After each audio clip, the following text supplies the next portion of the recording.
e efeito nang di COVID, nós lo stigi sinti nang sigurte ku fim de ano, 2022. E mais leu que esse, a mim personalmente não que eu acho, pero por lo general, de uma economia, botin sempre schommelbeweging.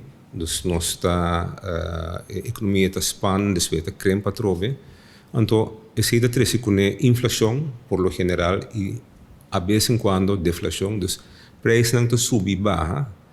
Ora não subi, tudo gente está queja. Ora não barra, bom tá tendo nenhum para sobre já. Tico reclamar. No momento que o preço vai, isso não custa produzir, se está sentir, para sobre o preço está na entrada. Pode como pero é multitud, é comunidade, é pueblo não está queja no momento que o preço a subir. Então, nosso mensagem, dus como distribuidor, importador, está eigenlijk nós temos escolha. No momento que o preço não está combinando, nós temos que buscar alternativa. Então, esse é o qual porta difícil, pero é alternativa não tem esse.